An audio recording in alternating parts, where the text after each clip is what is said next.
Info ñu ngi leen di nuyu ku nekk ci sa tur ak sa sant di am mbégte di dajewaat ak yéen ci seen émission yi ñu daan def hebdomadaire te fan yi ñu amoon ay problème technique yu taxoon ñu suspendre activité yi tey nag ñuy waxtaane actualité fii ci commune bu Fatick actualité bi dominé en tout cas wala bi bokk ci gën a dominé mooy dafa am daal groupe de jeunes bu jógoon ne Fatick wala APR Fatick va mal beneen groupe mel ni d'accordul ci loolu ñoom tamit ñu ne APR Fatick wala Fatick va bien loolu mooy prétexte tey débat bi nga xam ne moom la ñu woote invité ci nag autour de cette table Ibrahima Fall ñu koy wax Boy Déggo moom defe naa àndul ak peut-être ñiy wax Fatick va mal mais ci wetam dinañ fa am Serigne Moustapha Mbacké Diouf mu nekk coordonnateur su ma juumul départemental des enseignants de l'APR ñu am à côté Babacar Diouf mu nekk moom animateur fi ma ko xamee woon muy CORES aujourd'hui mu bokk activement ci mouvement boobu di ñuy wax Fatick va mal ànd ci aussi ak ki ñuy wax Thierno Niang moom it mu bokk ci mouvement Fatick va mal bala ñuy dugg suñu waxtaan ma bàyyi leen ngeen nuyoo commencé ci Ibrahima Fall nga nuyu mbokk yeeg xarit yi nga xam ñoom ñoo ñuy seetaan à travers Galaxy Info Ibrahima. bisimilahi rahmaani rahim auzubillahi mina sheytaani rajim donc asalaamaaleykum di nuyu ñëpp di nuyu Babacar Diouf le frère le camarade Babacar Diouf le docteur Niang sama dëkkandoo la moom di la nuyu yow suñu grand Biguine Guèye suñu grand bu baax nga di nuyu le coordonnateur Moustapha Mbacké tamit le camarade donc on est en famille et que di ñaan yàlla lépp lu ñu fiy waxtaan mu nekk pour l'intérêt de toute une communauté et que lu fi yàqu rek ñu xam ne ñun ay nit lañ tamit on n'est pas parfait donc bu ngeen ñu mënee jubbanti ngeen jubbanti ko di ñaan yàlla daal lépp loo xamante ne war nañ ko fi wax rek mu doon liy njëriñ askan wi donc di nuyu ñëpp. jërëjëf merci Biguine yow tam ñu ngi lay jaajëfal di la remercier aussi ci invitation bi. À la suite de mon camarade le coordonnateur Ibrahima Fall ma koy nuyu di nuyu aussi mon frère et camarade Thierno Amadou Niang di nuyu mon frère et camarade Babacar Diouf parce que tey aussi je me réjouis d'avoir à constater que c'est un plateau composé exclusivement d'enseignants des enseignants aussi qui s'activent dans le mouvement des enseignants républicains de Fatick et dans le mouvement national des enseignants républicains qui ont fait leurs preuves, qui participent au débat public national et qui se battent sur tous les fronts pour le compte exclusif du président de la République et pour aussi la prise en charge des intérêts et des préoccupations des enseignants. Ça, il me fallait wax dëgg balaa ñuy installer décor bi ma rappeler ko. Donc di rappeler ne au-delà de ma casquette de coordonnateur départemental du mouvement des enseignants républicains de Fatick, je suis là aussi pour le compte de la plateforme Fatick avec Macky. Et je précise que en lieu et place de Fatick va bien, c'est la plateforme Fatick avec Macky. Donc di jaajëfal ñëpp ba ci kanam. Moustapha Mbacké ñu jox donc suñu xarit Thierno Niang aussi moom mu nuyu ak ñi ñu seetaan. Donc voilà, merci Biguine pour l'invitation. Di remercier aussi tribune bi ñu offert pour ñu mën a wax suñu xalaat par rapport comme vous l'avez dit à la situation politique de la ville qui est plus que préoccupante. Bon, pour me présenter, voilà, comme l'a dit notre camarade Serigne Mbacké, qui se trouve être aussi notre coordonnateur dans le cadre du maire, aussi dans le cadre donc du réseau des enseignants et tout cela. Et je crois que comme il l'a dit, on est en famille, hein, on se connaît tous, on pratique ensemble le terrain politique tous les jours au quotidien. Donc je pense que ça sera un débat fructueux. Il n'y aura aucune animosité en tout cas de notre part. Notre seule volonté c'est de faire en sorte que les populations puissent voir dans quel état la ville est aujourd'hui. Et il y a le camarade aussi Babacar Diouf qui a voulu bien m'associer à tout cela. Au départ, je le dis, je ne faisais pas partie donc de l'organigramme ou bien de cette émission, mais c'est en l'absence donc de Dominique que je me suis présenté pour donc ne pas laisser la chaise vide. Voilà, merci donc. Babacar. waaw chers camarades maa ngi leen di nuyu suñu grand frère Biguine que nous saluons au passage di rafetlu sa taxawaay ci Fatick yàgg nga di ci intervenir ci cas yu mel ni bu amee di nuyu aussi mes co-débatteurs muy nekk ñi ñoo xamante ne aussi ñëpp ràññ nañ leen sur la scène politique fatickoise tey nag vraiment c'est une occasion pour ñu éclaircir la lanterne des Fatickois sur beaucoup de choses parce que dëgg rek mooy mujj donc yow mi ñu offrir lii nag vraiment c'est une opportunité pour nous ñu saisir occasion bi nuyuwaale waa Fatick yëpp vraiment di leen di gërëm di leen sant xam naa ça sera un débat vraiment bénéfique un débat vraiment fructueux pour les Fatickois et les Fatickoises qui vont nous écouter inchallah merci. jëf sans vraiment transition dañu wax fan yi yëpp ma commencé foofu Fatick va mal wala APR Fatick va mal damay delloowaat kaddu gi Thierno Niang mais pourquoi Fatick va mal wala APR Fatick va mal lan moo xew. Je crois que ça nous permet de nous situer un peu dans le contexte du combat. Et contexte combat bi lan la c'est que pendant plus de 20 ans on a été avec notre frère le président de la République M. Macky Sall. Et durant ces 20 ans-là, il y a 10 ans où il est au pouvoir, plus de 10 ans. On a patienté,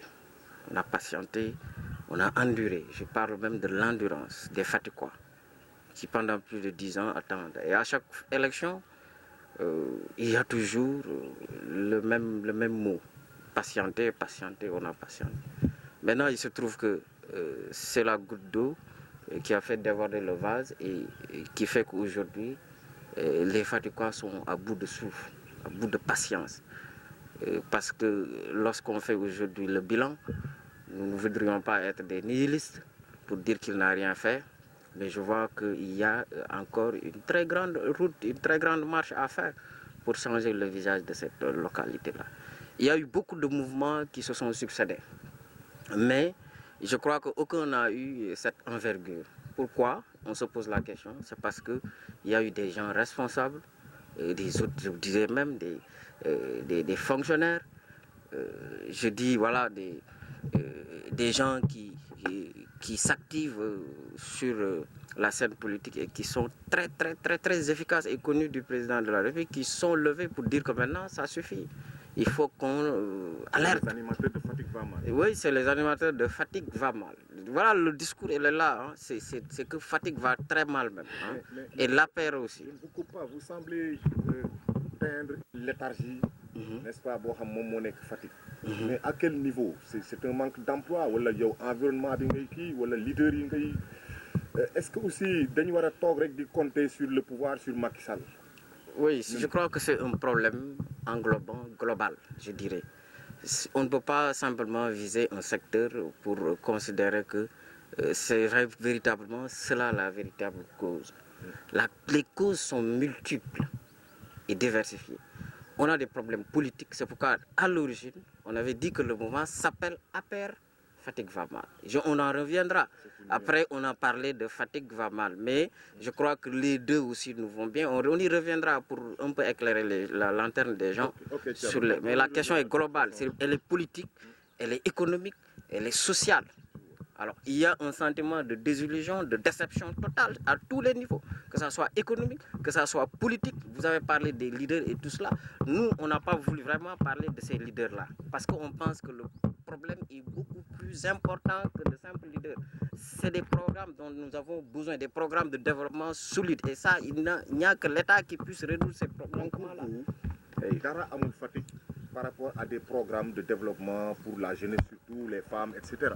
Oui, à ma connaissance, il n'y a aucun programme officiel décliné notamment dans le cadre du plan Sénégal émergent et tout cela.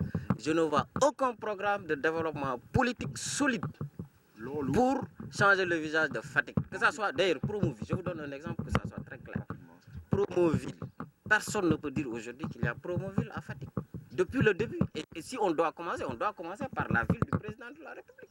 Donc par rapport à Ibrahima Fall, je pense que quand même, Melnani, ça tient debout. Vous êtes d'accord par rapport à Nimouy Waheni, Fatick va mal, malgré que le président de la République est d'ici, etc. lan nga ko mën tontu si. Donc merci beaucoup grand Biguine. Donc merci à Thierno Niang, le camarade Thierno Niang, le docteur Thierno Niang.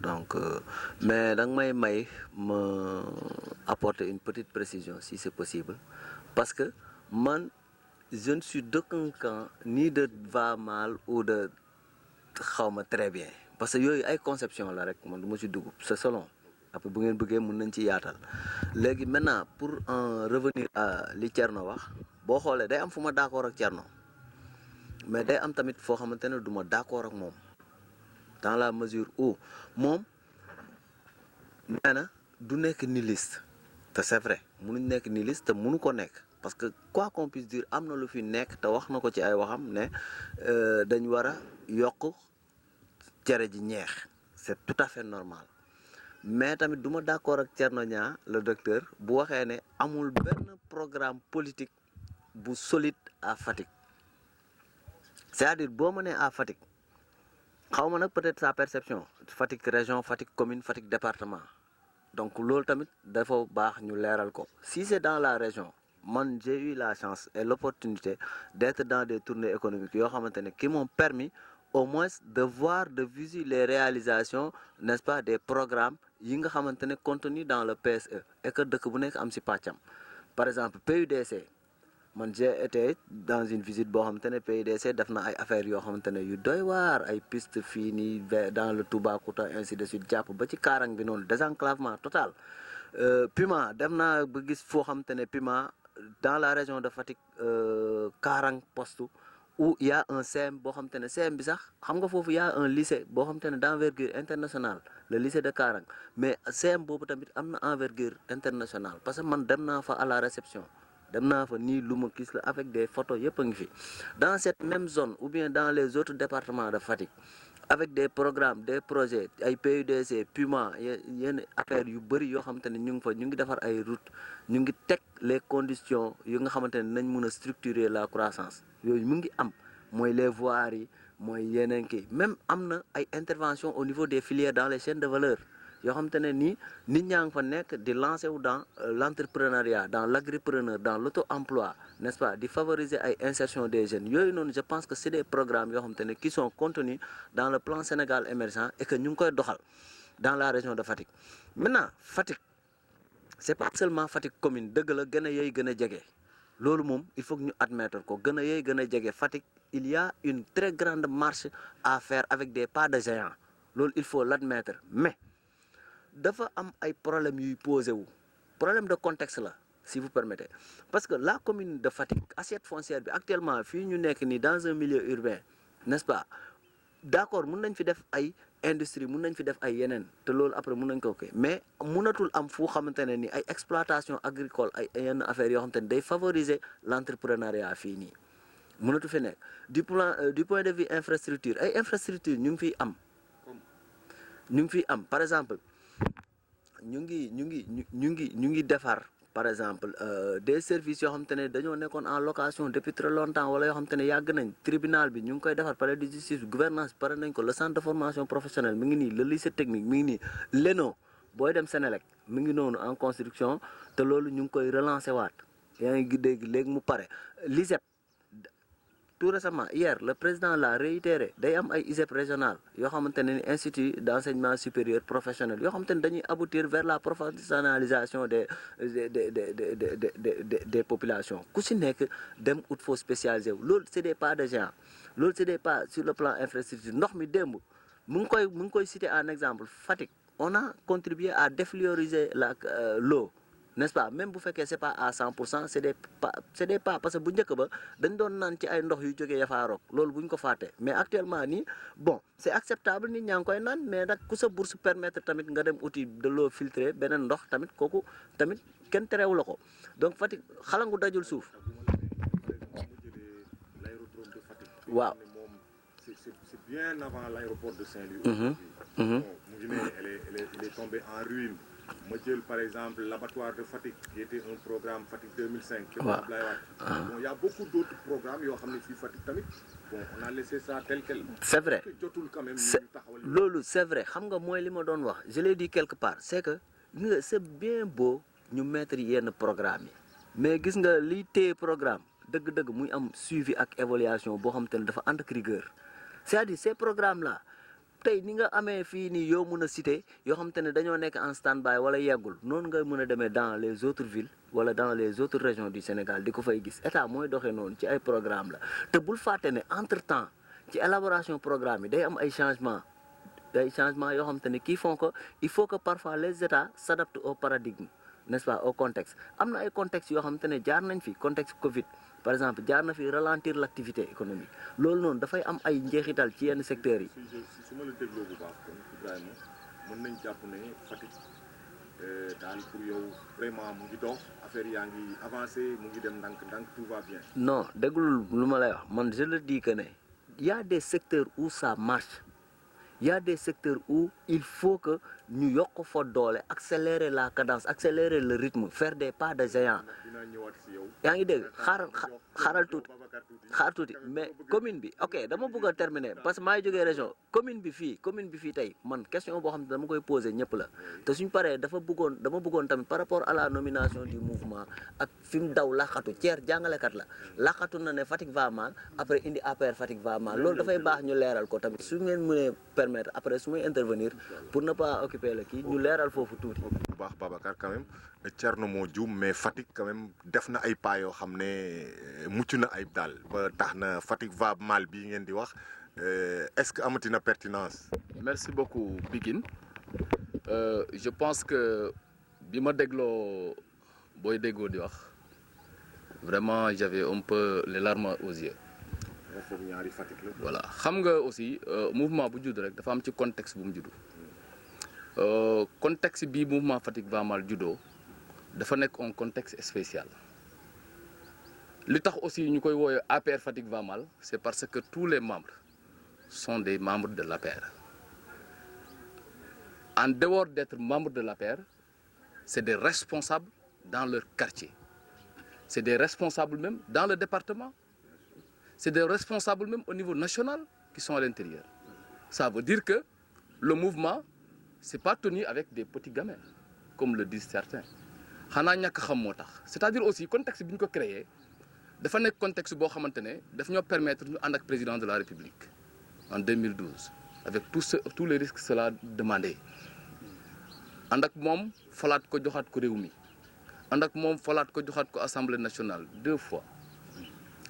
tey jii ñu jóge ci élection législative mu am loo xamante ne bi ñu toogee fii ci stade bi moo ko waxal boppam Fatick deseetuma leen dara ñëpp aussi li ñu doon naxee mooy patienté leen xëy na léegi bu gagné un deuxième mandat dina defar Fatick. Voilà l'espoir que tout le monde avait. Voilà aussi la motivation qui permettait à tout le monde de l'accompagner sans hésiter et sans réfléchir. Mais ki la doon wax ne patientel mais c'est parce que xam na ne defaragu fi dara. C'est pourquoi il nous demandait de patienter. Et entre le temps de la patience, qu'est-ce qui a changé? Rien. te mbir ma aussi boo koy analyser da ngay commencer d'abord fi nga dëkk fi nekk. Nous, en majeure partie, les membres fondateurs de ce mouvement sont des membres de la commune de Fatick. Aujourd'hui, Fatick est un centre régional. Ça devrait être l'image de tout le département. Mais tey jii am na commune yoo xamante dans le département de Fatick sax vraiment boo fa demee ou bien dans la région de Fatick ñoo gën Fatick foofu en termes d'infrastructure, en termes de management territorial, etc., etc. Mais malheureusement, aujourd'hui, le mouvement ne peut plus continuer à accepter certaines dérives. Parce que les dérives là, à un peu plus de 1 an des élections, ou de l'élection présidentielle, est-ce que Fatick va mal dire? Peut régler dara? Voilà, c'est pourquoi, de me revenir il faut vous tout dire. Beaucoup de gens nous reprochent pourquoi vous n'avez pas fait Fatick va mal au lieu de APR va mal. Nous avons tenu compte de cela. Parce que ce qui reste pour ce mandat-là, il y a quelques mois là, nous ne pouvons pas compter. Mais nous avons le président de la République, Demba Tamba, il lance un programme, ça doit être exécuté dans un délai très, très réduit. Nous savons aussi, nous avons si Fatick va mal, ça sera un mouvement citoyen. Et nous sommes des responsables politiques. Nous sommes des membres fondateurs de l'APR.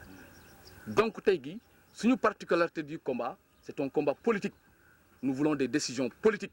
urgentes yoo xamante ne tey gi ñooy permettre aujourd'hui le président de la République en tant que tel fils de Fatick mu xam ne Fatick bii am na lu ma leen digoon ba léegi amagul yàgg na wax nga ko léegi wax nga aérodrome bi ban mu demee Tamba yaa ngi dégg muy wax ay rénovation aérodrome Tambacounda et pourtant ce qui est sûr et certain aérodrome Fatick moo jiitu bu Tambacounda donc tey gi yaakaaroon naa ne tey gi boo jàlloon fa rek gis ni mbir yi daanoo waroon nga mun a am kersa tey gi président de la République buy ñëw Fatick dafa waroon di jaar ci aérodrome Fatick di wàcc ñun ñu kontaan di bëgg ci moom pour accompagner ko wax nga ko léegi booy déggoo wax na ko il me parle d'infrastructures comme la gouvernance ainsi de suite mais dama koy fàttali ne ça c'est des programmes du président Abdoulaye Wade la rénovation des services administratifs mais loolu mun nañ xam ne ñun ñëpp xam nañ ne ça c'est le président Abdoulaye Wade avec son programme bi nga xamante ne moom moo ko fi doon def ñun ñëpp ñuy gis ñu koy tabax ba Macky Sall ñëw pouvoir chantier bi xaw a arrêté quelque temps avant muy reprendre donc aujourd'hui on n'attend pas que le Macky Sall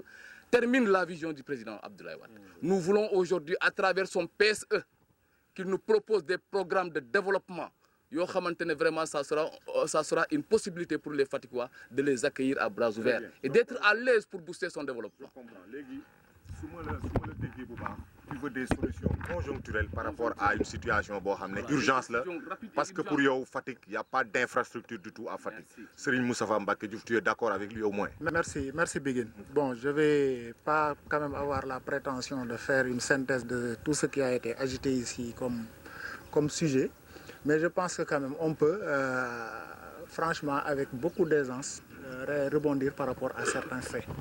D'abord, je voudrais préciser que par rapport à l'appellation, le souci de Ibrahima Fall est le mien et c'est le souci aussi de tous les autres Fatickois.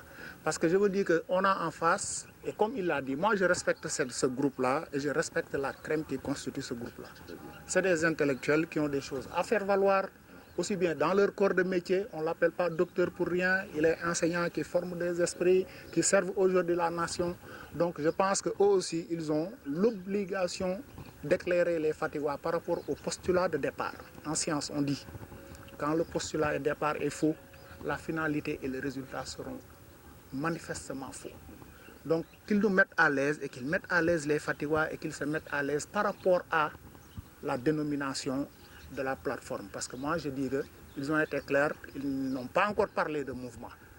Parce que moi, mon souci, dans mon discours, je me dis qu'au sortir de cet échange, il nous faut avoir ne serait-ce qu'un point ou un ou deux points de convergence. C'est-à-dire réussir à faire percevoir à nos camarades que, effectivement, il pourrait, sous un certain angle, y avoir une petite dose de frustration, mais on pourrait quand même logiquement percevoir certaines réalisations. Moi, mon souci, c'est ça. Quand je prends comme point de départ le PSE, on rappelle que le PSE n'a pas été lancé en 2012. En 2012, on est venu avec le programme Yonou Yokote.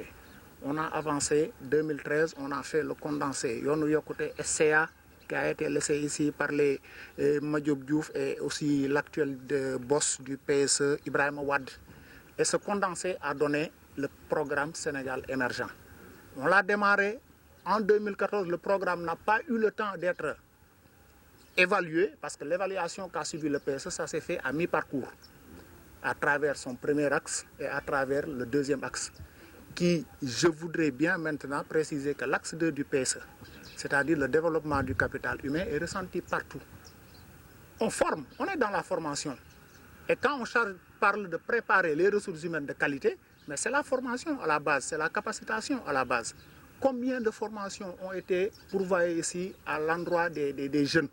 Ils ont reçu combien de formations de différentes structures, que ce soit le 3FPT, que ce soit le ministère de la Jeunesse, hein, et pour les femmes aussi, que ce soit l'ONFP, très bien, dans le cadre de la formation professionnelle. Donc pour dire qu'il y a eu un ressenti, même si j'accepte et je leur concède que tout n'est pas rose et qu'on n'a pas pu faire le maillage. Et ça, moi, personnellement, c'est en toute responsabilité que j'impute ça à mes camarades responsables de la localité de Fatick. Il faut quand même qu'on ait le courage d'aller au fond des choses. On ne peut pas reprocher à un président de la République, franchement, je ne dirais pas la mauvaise ou bien la très laide architecture d'une ville. Fût-elle sa ville natale. Je reviens par rapport au programme. En 2014. D'accord, oui, oui. Souvent, Oui. c'est ça aussi le problème quoi, avec responsable APR, tout le monde. Hein. Tout à fait. Toujours, gars, dañuy disculper le président Le de la président. République. C'est lui qui dicte la politique du gouvernement. Tout à fait. De la nation. Il Tout à nomme fait. un premier ministre, il Oui. lui donne une feuille de route. Donc vraiment, si nous le président n'est pas responsable quelque part. mais- Bon, moi personnellement, hein, c'est Non, mon avis, je précise ma pensée. On ne peut pas l'indexer comme le premier responsable en chef si je pars des propos qui ont été émis ici par mes camarades. Donc là, il faut qu'on puisse le disculper. Il ne peut pas être le premier responsable en chef. Parce que quand on parle de programme, je reviens sur 2014. C'est en 2014 qu'on a eu le condensé. Après avoir fait avancer avec le PSE, il y a eu la crise. Et après la crise, il y a eu le PAP 2A. Le président, il connaît Fatick quoi. Bien. Nekkul koo xamul Fatick. Fii la juddoo. Non, loolu. Bon, fii la doon fowee. Par exemple, si je prends l'école Moustapha Beydiba. D'accord, d'accord. Qu'est-ce qui a changé là-bas? Mais d'accord. École bi même architecture la yor. Donc il connaît. Boo jëlee Kër Khouri, bon foofu mënoon na nekk benn usine boo xam ne peut-être président mooy joxe instruction ñu am ko. D'accord. N'est-ce pas? Ba léegi. Mais à Fatick, il n'y a même pas une petite unité industrielle où par exemple les jeunes pourraient aller travailler. Et on impute ça au président de la République. Moi, personnellement, je dis, le président, il est très informé par rapport à Fatick. Il sait qu'il n'y a absolument rien par rapport à ça, à Fatick. Est-ce que nous devons faire quelques efforts, donner des directives pour que le melon am Fatick? Non, c'est perceptible. C'est perceptible, c'est perceptible. Voilà, en parlant de maire, n'oubliez pas que dans le cadre de l'acte 3 de la décentralisation, il y a beaucoup de facteurs qui entrent en jeu. Quand nos amis de l'opposition radicale d'en face convoquent la libre administration pour faire prévaloir certaines choses, et pourquoi on n'applique pas ça à Fatick? On l'aurait appliqué à Fatick, je ne dirais pas que le président serait déchargé à 100%, mais il bénéficierait de circonstances atténuantes. Moi, maire à Fatick, voilà, mais on peut l'englober. D'accord. Quand même, je suis d'accord, hein, je suis dans une certaine mesure avec eux. Tout à fait. Mais j'aurais en tout cas voulu quand même lancer un appel. Mais je suis dans cette logique. Mais bien sûr. Pour que nous gâchions Fatick, parce que c'est vrai, comme tu as dit, il a nommé des responsables. Bon, peut-être chacun dans son domaine, il est chargé de programme. Il a exécuter l'affaire. Mais les premières orientations viennent quand même de l'exécutif. Surtout être le président de la République, qui est fils de Fatick. Je vais paraphraser encore Ablaye Wilane. Le président, il a le droit de venir faire. Personne n'a jamais fait à Fatick parce que fil de. Pour moi, continuer à ma pensée. Sorry, parce que lolo, c'est quand même une précision que je tenais à faire. Parce que c'est important. On va nous retrouver parce que peut-être c'est la démarche qu'on n'approuve pas, mais on porte le même combat quand même. Parce que le point de convergence, c'est Fatick. Nous, Fatick jëm kanam. Je le dis et je l'assume. C'est la démarche qu'on n'approuve pas. Te wax nga ko légui, ñom wax nañ ko ci contexte bi. On m'a montré ben slogan bu ñu yëkëté fëlé ci bi ñuy def ki bi. Mais xolal le même jour, j'ai lu sur le poste de Babacar mu préciser indi né ñun on est militant de l'APR. Dama ko lire rek rétane. Mané non, il est malin. Parce qu'effectivement, ils n'ont pas pu contrôler les écarts qu'il y a eu là-bas, comme cette chanson. Parce que là, dans la même situation, ils allaient même travailler à ce que... La foule est folle, très bien. C'est une réaction que j'ai constatée. Lolo mom daf may conforter le fait qu'on a en face des camarades de l'APR qui, à leur manière, exigent de meilleures conditions d'existence dans la cité de Mamels. Je reviendrai à toi, Serigne Moustapha. Quand même, Fatick va mal. Amna sax responsable politique bu mag fi ci Fatick muy Mame Adama Ndour. Il a carrément, en tout cas à travers une déclaration, accusé le maire Matarba d'être derrière ce mouvement-là. Fatick va mal. Lolu nak amna ñoo xam mënuñu ko gëm. Man dama bok ci ñi ni lolu man gëwmako. Est-ce que yow da ngay confirmer Fatick va mal? Avant de rebondir sur cette question qui voudrait que Matarba soit l'instigateur de ce mouvement-là, j'aimerais un peu rebondir aussi sur les propos de Cheikh Mbak. Il a dit qu'on partage le même combat. Vous dire qu'on est des apéristes, et ça je crois qu'il faut le signaler, le souligner, mais L'autre élément, c'est que Matarba, moi je suis très proche de lui et ces gens-là, mes camarades le savent, très proche de lui, Babacar et autres. Mais je vous dis, il n'y a pas que des éléments de Matarba dans ce groupe-là. Et ça fait très longtemps que moi-même qui vous parle, je ne parle plus de politique avec le ministre Matarba. Et ça, je crois qu'il peut, s'il me regarde, il pourra en témoigner. Ça fait longtemps qu'on se parle, que je ne l'appelle plus, qu'on ne s'échange plus des messages, que je me rends plus chez lui parce que je suis dans une dynamique qui peut-être, lui, il ne le partage pas.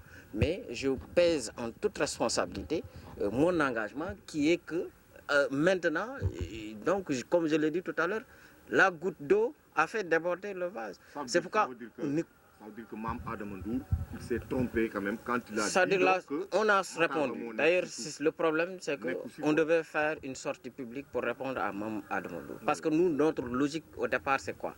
Notre trajectoire, c'est quoi? C'est-à-dire notre ligne de conduite. On a dit, on ne s'attaque à aucun leader, on ne parle d'aucun leader parce que tout ce qui constitue ce mouvement-là, mais lui, il a des éléments dans le groupe. Et d'ailleurs, lorsqu'on a soulevé le débat, qu'on l'a attaqué et qu'on l'a répondu dans le groupe, certains de ces éléments, les vocaux sont là. On a eu des problèmes dedans. Ils ont voulu le défendre comme quoi, en réalité, son propos peut-être serait fondé lorsqu'il déclare que Matarba est en réalité concerné.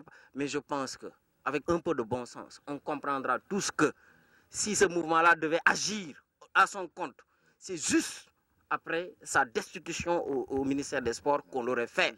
Mais on ne peut pas attendre pendant tout ce temps-là, on n'a pas réagi, ils n'ont rien vu à Fatick comme agissement qui montre que tout simplement les éléments de Matarba sont en train de livrer un combat farouche, acharné contre le président de la République. Il a donné des instructions très claires et très fortes et jusqu'à présent, il ne cesse d'appeler les Ibrahima Fall et autres, ils le savent. Il ne cesse de demander à ce que ce mouvement-là, qu'on le sursoit, qu'on l'arrête. Donc moi vraiment, c'est désolant, c'est heurtant quand on veut nous tenir. Parce qu'à la limite aussi, c'est ce que Mme Adamandour a dit. Nous traiter donc d'enfantillage.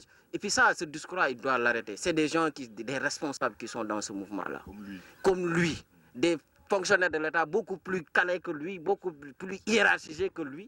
Mais attends, pourquoi ce discours-là? Parfois même, il y a des gens qui sont plus âgés que lui. Et traiter ces gens-là, c'est des enfants, c'est des gosses de la rue comme ça. Non, c'est pas vrai. C'est pas vrai, il doit arrêter. Il doit arrêter. Parce qu'ils disent que entre Mme Adamandour et Matarba, quand même, le courant n'a jamais... Le combat de...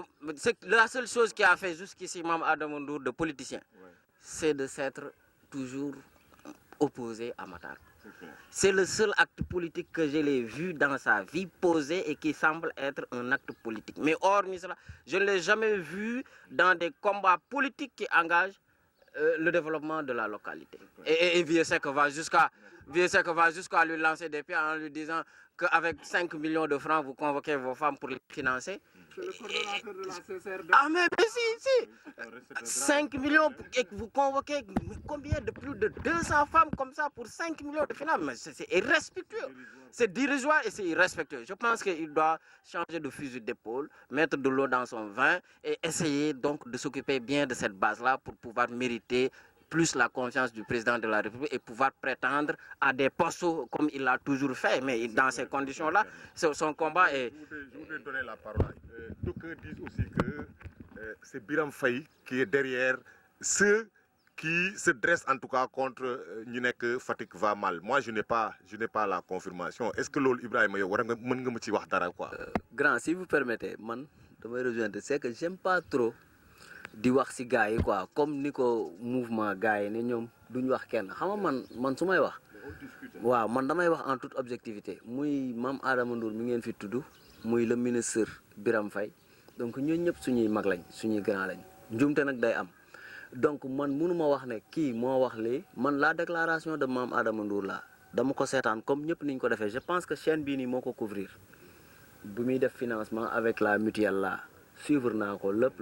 C'est une déclaration de 7 minutes je pense. Seetaan naa ko, dégg naa lam ca wax. Donc lam ca wax moom la concerné, moom na engagé wu. Mais je pense que jël la responsabilité de la situation actuelle de Fatick nga imputer ko à une seule personne waaye à une tierce personne, loolu noonu c'est manquer d'honnêteté pour ñun ñëpp. Tey su ma ñëwoon ne yow la je manque d'honnêteté comment ko fi jiiñ fii parce que on est tous responsables tous comptables de ce qui se passe à Fatick il faut oser le dire li fi am nii génnuma ci keneen génnu ci keneen génnu ci xanaa ki nga xamante ne tey mësta voté te kooku sax am na ci part de responsabilité parce que la nativité fekk daf ciy am part de responsabilité képp ku dëkk Fatick ku nekk Fatick situation bi am nga ci responsabilité léegi nag devoir de comptabilité bi mooy ñun ñi gëm projet Macky Sall man de en tout cas mi gëm projet Macky Sall gëm ko ba léegi yaa ngi koy woy nit ñi te am ci yaakaar ba léegi donc man du ma xaddi damay continuer di leen di gëm loolu même projet parce que noonu laay defee politique dafay am ay idéologie lu may gëm am lu sama conscience di may jox ma nekk ci bu fekkente ne dañuy jëlaat mouvement bi tamit di koy jëlee jiñaat la ministre Birame Faye man ku ma xam ne ma man maay takkandeeru Matar Ba aw ma benn affaire ak Birame lu dul sama mag la sama grand frère la ma jox ko cër parce que socialement daf ma yoroon xam nga ku nangoo nekk ak yow université hébergé la au moins am na quelque part fu mu ma servir peut-être nag sur des principes politiques maak moom duñ mus a d'accord loolu day am mais dama koy respectel ay ngëm-ngëmam na ma respectel sama ngëm-ngëm mais gëw ma tamit ne Birame Faye dina yegg à ces bassesses là gëw ma ko quoi gëw ma ko sama aqulaay taala laay wax lekkuma dërëm Birame Faye sequma ak moom lenn sama grand frère la te moom lay mus di doon loolu la yàlla dogal léegi nag beneen bi mooy que ne gis nga ñun Fatick affaire yii ñuy jiiñante nii moo waral Fatick problème bi demeure fi résider fi reste fi dëgër fi bopp nañ bàyyi les problèmes de personne diw moo monté ñii wala diw moo monté kële wala diw moo monté kële teñ focus si li nga xamante ne moom mooy développé gis nga dénigré wala ñuy manqué wante de confiance wala ñuy iñaanante wala manque de générosité ça n'a jamais été un facteur de développement même boo xoolee sax ci l'islam dañuy wax ñu booloo pour que yàlla mun a indi jàmm indi ndam moo wax waral tax ñuy def yenn action yoo xam te ne dañ koy def en communauté mais tey Fatick ñun dafa mel ni tey suñu li olof di wax naan ñaan bu nangu day mujj sonal borom ñun on n'a pas su profiter de l'opportunité bi nga xamante ne yàlla may nañu ko xaaji fi 14 régions du Sénégal yëpp ñëw ba Fatick commune jël benn doomu Fatick def ko président de la République au moment où pendant que ñuy nekk à la quête du pouvoir ñu bëri gëmuñu woon le projet Macky Sall ñu bëri gëmuñu woon de dekkal ngor à yoonu yokkute jusqu'au plan Sénégal émergent ba léegi nii y a des militants qui sont dans l'APR là wax qui ne peuvent pas te dire les grandes lignes et orientations du plan Sénégal émergent loolu noonu c'est un problème de militantisme xam nga li waral fii nii yëpp ba appellation bi judd si ba nit ñi merci nii sans pour autant xeex la dëgg la am na ay erreurs yoo xamante ne ñun ñëpp dañ koy commettre si xeex parce que tey di nga ñëg wala nga toll foo xamante ne booy xàcc di dóor sax mun nga luppe sa loxo foxoj te pourtant yaa ëpp doole ki nga doon xeexal mais coup bi fi nga koy teg moo dul baax parfois tey man damay bëgg tey ñii ñëpp ay xarit lañ on se respecte très bien socialement mutuellement parce que tey Fatick ñun ñii man ñoo ma gënal ñi nga xam te ne ñu ngi Dakar yor ay ndombal tànk parce que tey bu kët ne jot ñii laay gis ñu dox ñëw wala ñu taal seen moto ñëw wala ñu taal seen oto ñëw ñii ngay nekkal fii boo amee xaalis tamit seen xaalis day ñëw sa poche sa xaalis day dem seen poche donc ñu focus ci loolu noonu lu ñu am tey man damay bëgg APR nañ ko jël selon APR Fatick va mal donc man je me dis que ne c'est une entité politique de l'Alliance pour la République parti ba nga xamante ne moom lañ bokk ñun ñëpp nekk fa ay militants foofu la am ay problème mais pourtant problème yi ñu ngi ko doon commencé régler ci élection yi nii dans un passé très récent Babacar doo ma weddi xam nga lu tax nekkoon nga coordonnateur de comité bu Pouxam n'est-ce pas man mii di wax nii tey dënk nañ ma coordination de comité bu Daaru Salaam n'est-ce pas Vieux Seck dénk nañ ko coordination comité bu Logandem am na yeneen jeunes yu nekkoon Njaanjaay donc man dama jàpp ne posture boobu la ñu waroon adapté pour mun a exister bokk ak gars yi place mun a confirmer mun a teg suñuy proposition mun a kii quelque part le parti ne nous a pas permis de le faire parce que y a aucune animation politique au sein du parti qui fait que day am cadre d'expression boo xam ne dañ mën a échangeante ñu xam kan mooy docteur Thierno Niang kan mooy kii qui fait quoi qui est qui dans le parti ñu gën ñoo forger et que ñoom ñu yóbbu les doléances beneen bi tamit ñun dañoo nekk ci dëkk boo xamante ne nii tey sociologie dëkk bi daf ñuy tënk ba ay parfois loolu ñun ñëpp ñoo ci kii ay xale duñ ko boole fii mag ñi ñoo fi waxtaan même pendant qu'on était coordonnateur gars yi bu ñuy dogal ci kaw dañuy dogal parce que dañ naan légitimité xawma naka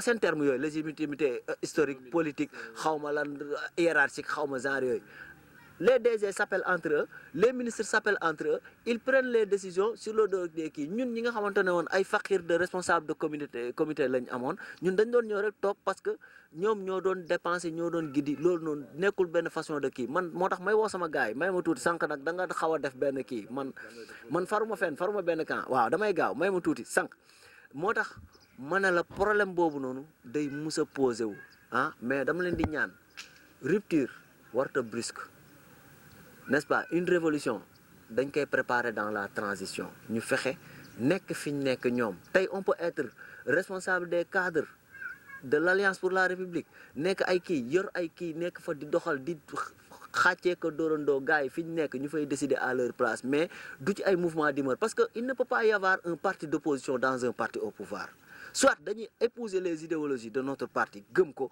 di joyanti le débat se fera à l'interne soit dañuy quitter ñu assumer suñuy responsabilité ñu taxaw de l'autre bord taxaw nag faire face wala soit parce que mais man ñu nekk suñ biir di reyante daal laa bëggul parce que ñun ñoo far tey xel bi ci nekk ñun ñëpp dañ war a trouver parce que adduna bi lépp ci wax lay mujjee mais nañ ñu mag ñi nangul ñu wax te ñun tamit ñu wax ak yar ak teggin ak fi ñu ko war a defee quoi man foo laay woowee sama gars yi.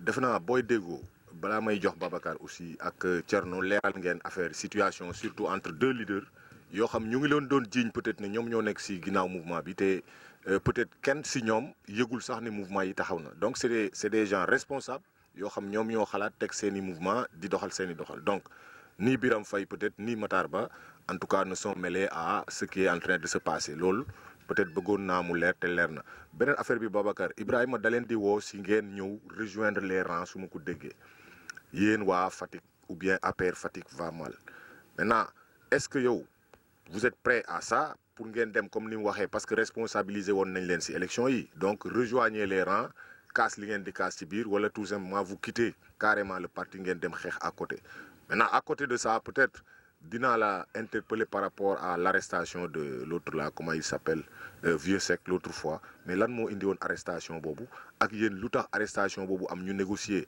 ba bàyyiwaat ko ngeen ne da ngeen di def suba une marche est-ce que am ngeen autorisation ci marche boobu. am na solo mais li may préciser rek dafa ne munoo nekk ci parti di ko opposé wu nous on ne s'oppose pas au parti nous avons des contradictions d'idées et de pensées sur la situation de Fatick qui nous pousse aujourd'hui à prendre position sur certains faits tout en attendant la main au président de la République à revenir sur la situation et la réalité que Fatick vit aujourd'hui. Je pense que c'est clair. Et on dit toujours que c'est dans la contradiction que jaillit la lumière. Et je pense que le président a bien capté le message qu'on lui a envoyé ces derniers temps sur la situation de Fatick. Et j'ai bon espoir que des solutions seront apportées dans les plus brefs délais.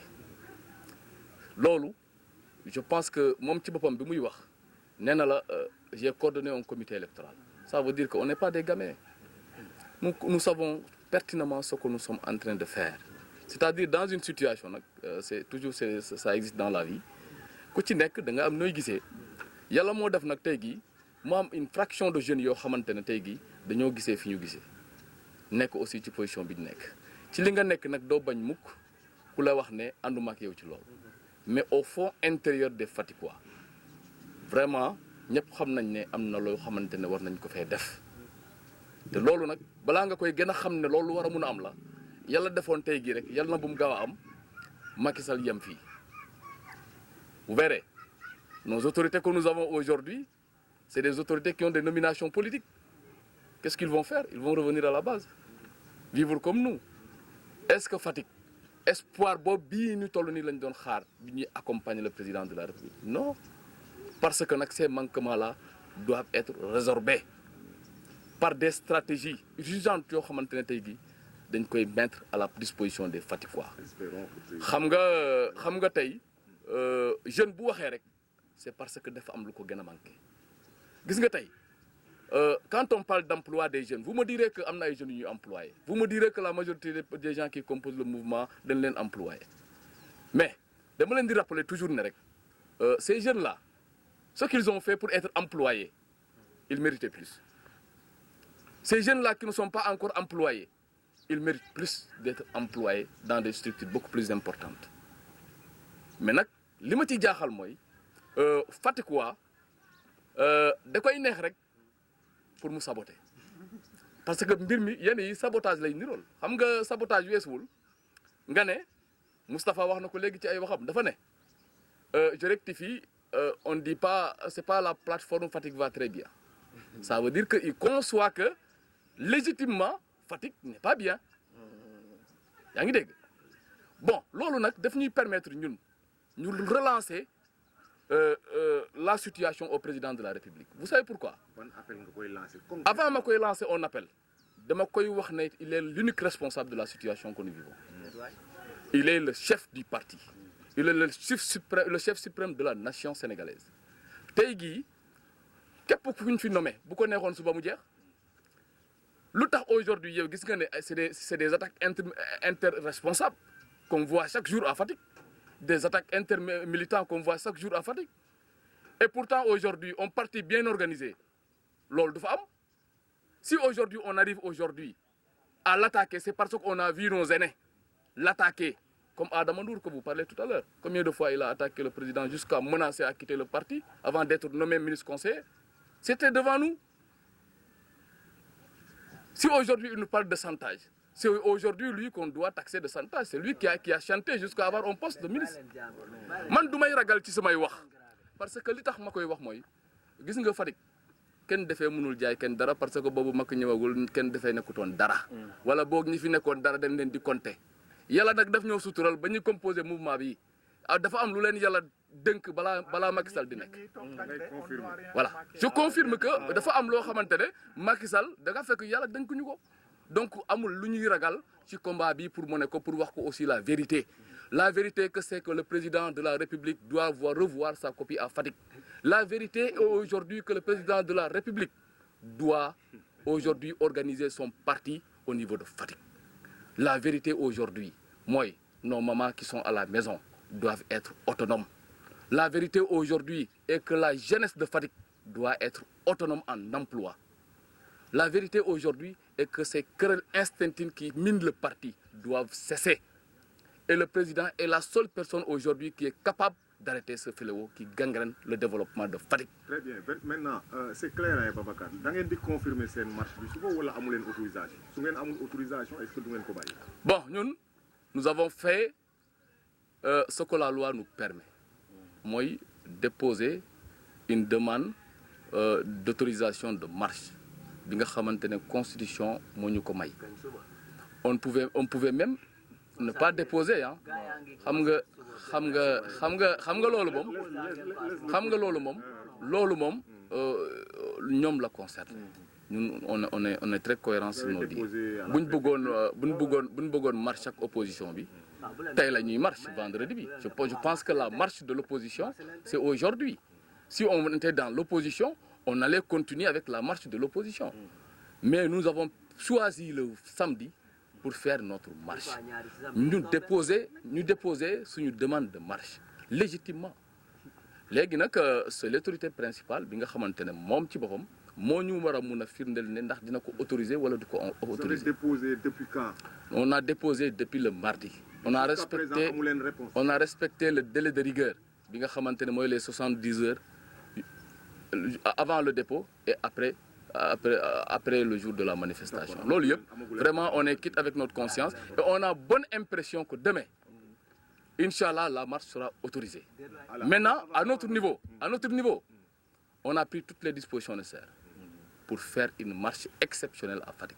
Ce que les gens ne comprennent pas, c'est qu'aujourd'hui, les gens qui composent ce mouvement-là, c'est les coordonnateurs de comités électoraux des élections locales et législatives, en majorité. Ça veut dire que c'est toi. Oui. Bon, dama ne jusqu'à la preuve du contraire. Donc yooyu yu mel noonu lay bañ moo tax may wax lii quoi. moo tax ma ne la léegi on fait confiance à notre constitution, on fait confiance aussi à nos autorités. Et comme le droit de marche est bien ficelé dans la constitution, nous jusqu'à notre niveau, nous pensons que cette marche sera autorisée. par A ou B parce qu'ils n'ont aucun prétexte qui leur permette aujourd'hui d'annuler la marche. Nous avons appelé à une marche pacifique. Nous voulons aujourd'hui parler de la situation politique de Fatick, de la situation économique de Fatick, mais de la situation sociale qui aujourd'hui est problématique au niveau. Mbacké Diouf man dama am benn information quand même boo xam ne xaw na ma jaaxal yow wax nga ko sànq Ibrahima wax na ko vous êtes des responsables au niveau du parti hein, vous êtes des fonctionnaires et cetera du politique. Bon, vous êtes le coordonnateur départemental du réseau des enseignants de l'APR Fatick mais coordonnateur est-ce que mouvement bi amul ay problème est-ce que vous vous entendez yow ak sa coordonnatrice nationale muy Maymouna xuma xaw ma su ma déggee bu baax qu'est-ce qui se passe dans le réseau. Bon merci Biguène voilà merci beaucoup. Avant de revenir à cette question-là par rapport à ma relation avec la coordonnatrice nationale que je pèse bien mon mot, que j'ai contribué à faire mettre au poste où elle se situe aujourd'hui. Et seul, je reviendrai sur les détails. Voilà. Et elle le sait. Donc, par rapport à ce qui a été dit, par rapport à la situation de Fatick, man li ma constaté rek mooy j'ai bien aimé parce que avant que Babacar comme Thierno ne bouclent leurs propos, il y a eu des appels qu'ils ont formulés. Nous, on va saisir la balle au rebond, jouer des coudes pour essayer et faire de sorte que cet appel-là parvienne à l'autorité suprême du parti. Même si on maintient qu'il n'est pas directement, il ne peut pas être directement ciblé ou bien pointé du doigt par rapport à la situation de Fatick. C'est important parce que n'oubliez pas que pour plus de cohérence, souvent il n'est pas informé. Il n'est pas informé. Ça, c'est même s'il a tendance à utiliser certains canaux informels pour essayer de prendre la pleine mesure de la situation de Fatick. Je sais de quoi je parle. J'ai vécu ça avec Cheikh Kanté. C'est au palais qu'il m'a pointé du doigt pour me dire que bon voilà, maintenant que le problème a été porté ici, bu ma la déggati nga wax ci. Donc nit ki il faut nit ñi déglu ko pour xam fi mu dugal Fatick ci xolam. Donc sama genre gi li leen di métti mooy xam kooku ay prétendants koo xam ne lu ñëw mu orienté Fatick léegi ñi nekk ay émissaires am Fatick di jouer de sorte que yëf yi di am di traîner di kii après ñu koy pointer du doigt. C'est pour ça que je me pose des questions sur l'amour et l'engagement de ces gens-là par rapport au président comme ils le disent. C'est un autre débat. Mais daal rafetlu naa ci li ma fi dégg parce que ça atteste du niveau de responsabilité de ces gens-là, man y compris, ce qui montre que mon appel à l'endroit du président ci li ma koy wax mooy il est temps à Fatick qu'on reconfigure la classe politique. Il y a de la crème, il y a la représentativité, il y a le courage, il y a l'engagement, il y a l'implication et il y a aussi la proximité avec les populations, les masses. C'est de ça dont Fatick a besoin. Parce que jàpp naa ne loolooy doon point de départ bi permettre ñu mun a yegg yóbbu Fatick fi ñu ko bëgg a yegg. Je ne dirais pas que sur cela, sur qui il a misé, l'échec est total. Du ma dem ba foofu. Mais jàpp naa ne comme ñi ko constaté am na lu des. Et il y a plus de répondants. Suñ demee bay dund yii c'est parce que y a un vide qui a été laissé. Du ma directeur général, du ma PCA, du ma ministre. Mais fort de mes responsabilités dans le parti, fort de mon statut de coordonnateur départemental du mouvement des enseignants de Fatick et membre de l'APR, il est très normal que je m'implique par rapport ak li fi ne. Leneen li mooy par rapport à la marche dont ils ont parlé. J'informe que aussi les militants de l'APR, à travers la plateforme que j'ai susmentionnée, ont aussi déposé une autorisation de marche qui a été aussi, je pense, bien accordée aux dernières informations. Donc c'est juste non ñun suñu bos déposé nañ ko mais je pense bien que on l'a soumis à la même procédure. Il y a les enquêtes qui étaient en cours depuis hier ñu ngi xaar ñun ñëpp loolu la demee. C'est l'information que je tenais à non je précise on a déposé waaw non je précise waaw mais je suis là demaguma léegi demaguma j'ai le micro en main je précise waaw may leen ma leeral non li may leeral mooy j'ai dit les militants de l'APR à travers la plateforme Fatick avec Macky ont déposé une demande d'autorisation de marche qui est soumise à l'étude des autorités. Loolu foofu laa ci yemagum leneen li ma bëgg a wax ci question bi ma par rapport à bon je vois pas on m'a l'interlocuteur direct maintenant de votre patronne qui se trouve être Maïmouna Sissoko. Non li fi xewagum Fatick yëpp par rapport à la structure ku ko fi def non waxuma loolu actuellement.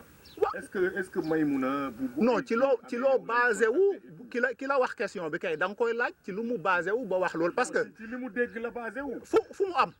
on a une plateforme dégg lu wax la. waaw ku fi toog waaw ça peut sentir xoolal Biguine pour ton information. dans ce parti là waaw d'accord léegi dinaa ci leeral non déglu ma wax la man. Je suis le coordonnateur depuis 2018. Qui xamna limay wax, c'est le vice-coordonnateur. Il y a un bureau qui est là. J'ai joué des mains, je me suis battu pour que le président, pour la première fois, reçoive la structure. Deuxièmement, je me suis battu pour que Fatick ait une place de choix au niveau national. Je me suis battu pour que à chaque joute électorale qu'on nous mette à contribution. Entre-temps nag gisuma leneen lu fi xew léegi si y a aucun gisuma problème léegi li may leeral mooy su dee la coordonnatrice a usé de sa relation par rapport à un responsable de la commune de Fatick bu jël enseignant am jox ko muy wax ak kooku loolu j'en ai informé l'autorité à travers une note d'information li ci des du ma ci wax man militant président laay waxal li keneen di def et je donne un engagement ici dans les jours à venir dinañ am lu leer nañ. J'annonce ici maintenant que man, Serigne Moustapha Mbacké Diouf, je suis intéressé par le réseau national des enseignants républicains. Ah oui, ça je suis intéressé. Voilà. Loolu rafet na donc Moustapha Mbacké Diouf, candidat au poste de coordonnateur national du mouvement des enseignants de l'APR. Donc kooku publicité gratuite en tout cas ci biir Galaxy Info amul problème. Léegi Thierno dama lay jox rek en 1 minute chacun nga wax sa dernier mot ak appel bi nga xam moom nga bëgg a lancer. Non, 1 minute quand même. Non, affaire bi waa ji mu may def signe dafa dem Gossas. Donc je suis désolé. Chacun ku nekk 1 minute mais war nga mën a wax lu bari ci 1 minute quoi. Par rapport à la marche, donc on a déposé et le préfet nous a signifié que tout simplement ils ont reçu la lettre. Et jusqu'à preuve du contraire, la marche est autorisée. Parce que si la marche elle est interdite, il doit y avoir un arrêté. Donc comme on dit, qui ne dit rien consent. Tant qu'il n'y a pas d'arrêté, on suppose que donc, la marche est autorisée. Donc, cher Mbacké, nous vous disons, je vous le dis ici, je profite de cette tribune qui nous est offerte pour le dire, c'est un gars qui a beaucoup souffert, qui a beaucoup mouillé le maillot pour le parti. Et un gars qui mérite beaucoup mon respect. Et moi, je le soutiendrai pour qu'il parvienne à aller plus haut, au sommet. Le président le connaît. Il le connaît, il sait que c'est un jeune fatigué, un intellectuel, un cadre qui mérite d'aller au sommet.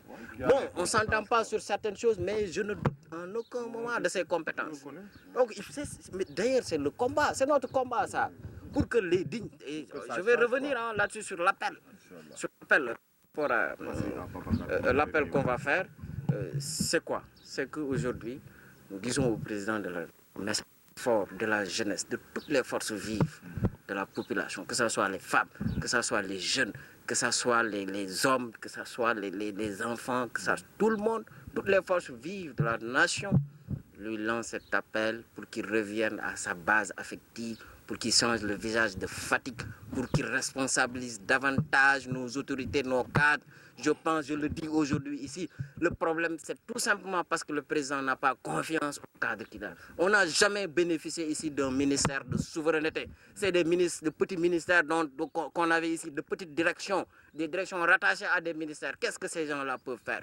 La précarité des emplois de la précarité des emplois de nos petits frères, les CDD, ça suffit. Et des gens qui ont fait plus de 6 ans, 7 ans comme CDD. Mais la loi ne l'autorise pas, le code du travail ne le prévoit en rien, en aucun moment. Ça doit être corrigé. Non, ces jeunes-là doivent être tutelés des CDI, on le demande. L'assainissement, ce n'est pas terminé cette première phase. Promoville, il n'y a absolument rien du tout. Donc le problème, c'est un problème d'infrastructure, c'est un problème politique, c'est un problème économique, c'est un problème social. Le président doit revoir la situation de Fatick. Et je crois que nous sommes tous... dernier mot, Babacar. D'abord, remercier tout le monde, mais aussi profiter de l'occasion pour encourager nos frères. Vraiment, nous demandons et nous sollicitons aux autorités de penser à ces jeunes-là qui aujourd'hui vraiment avaient espoir sur ce projet. D'autres même ont vendu leur moto Jakarta pour s'impliquer dans le projet. Venir coûte que coûte les renvoyer comme ça, je pense que c'est pas bien. et que vraiment qu'ils usent de leur volonté administrative pour les accompagner pour le reste. Maintenant, la seule invite que j'aimerais faire, c'est d'inviter toute la population faticoise de se mobiliser, jeunes, femmes comme vieux, pour demain de venir répondre vivement en masse à la marche que le mouvement APR Fatick va mal compte organiser demain, Inch'Allah, à partir de 10h, en commençant par Guimew pour terminer au Berger du Sine. Merci Babacar. Ibrahima, pour 30 secondes. Pour 30 secondes, quoi, am problème. Donc, dañuy rafetlu li fi xew. Donc, ñun ñëpp mooy li ñu ko waxee woon. Je pense que liñ fi wax dina am utilité ci askan wi ñuy déglu. Donc lépp li nga xamante ne baaxu ci tamit nañ ñu jéggal rek xam ne nit moom motul di lancer waat un autre appel sama gars yi toujours parce que ñun ñoo far on est ensemble puisque ñun ñoo ngi gëm li ñuy gëm ba léegi ñun ñëpp rien n'a changé ici peut-être que format yeeg yenn kii lañ dul d'accord muy ñii ak ñële yëpp man ñiy dox ak kii man d'accord ma ci loolu que yéen ngeen dox ñoom ñu contrer leen amul benn sens personne n'y gagne rien l'essentiel mooy que message bi ñu war a véhiculer pour que ne na yokk ñulug bi à Fatick, n'est-ce pas loolu mun nañ ko wax te am nañ ay cadre d'expression yu ñu ko waxee et que yoon jeexul waaxu sil du jeex man fa laa bëgg ñu xoolee ñun ñëpp ñoo bokk Fatick ñoo bokk ndey bokk baay kenn du fi xas kenn kuñ fi xas rek man tey lu ma yëkkati wax ko Babacar wala Thierno Niang wala Moustapha sama bopp laa ko wax donc ñun ñoo war a doon benn say xàccandoo dóorandoo parce que ñi ñuy woowee les responsables les leaders ñi ñu mag en général ñoom seen wàllu wéy na def nañ ay erreurs et que là ñun on aimerait réussir là où eux ils ont échoué su ko defee Macky Sall problème d'interlocuteur la am Fatick dootu ko amati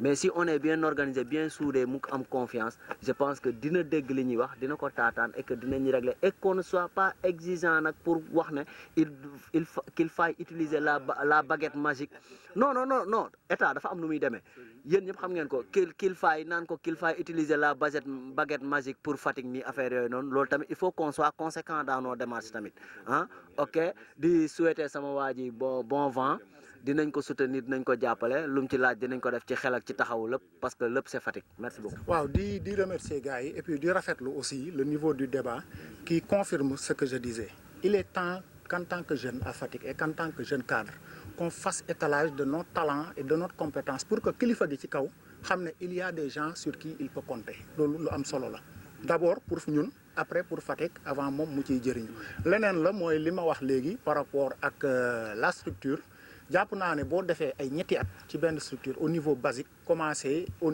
niveau supérieur ñu lay mettre à contribution pour certains combats nga ciy participer jot na aussi nag yow nga jéem a xool à un niveau supérieur te comme man j'ai dû en avaler des pas mûrs dans ce parti-là je ne compte que sur moi pour construire mon leadership eh bien je fais de cet objectif de ce truc-là de ce vœu pieux de cette ambition un objectif di ci woo enseignants au Sénégal yëpp parce que jot na ñun aussi comme ñun ñooy jàngalekat yi xamee nañ ñu argumentaire bu taxaw pour mun a défendre le président ñun ñu dem participer activement dans le débat public national. Merci beaucoup Serigne Moustapha Mbacké Diouf donc mbokk yi ñu doon topp di ñu seetaan ci seen chaîne Galaxy Info à travers YouTube suñu page bi ñu ngi leen di gërëm di leen di sant lii nekkoon donc une émission spéciale débat actualité oblige ñu defee ko donc fii ci Fatick di rafetlu teewaayu suñu invité yi ñuy remercier au passage muy Ibrahima Fall Serigne Moustapha Mbacké Diouf la woon Babacar Diouf ak Thierno Niang dig daje beneen yoon incha allah.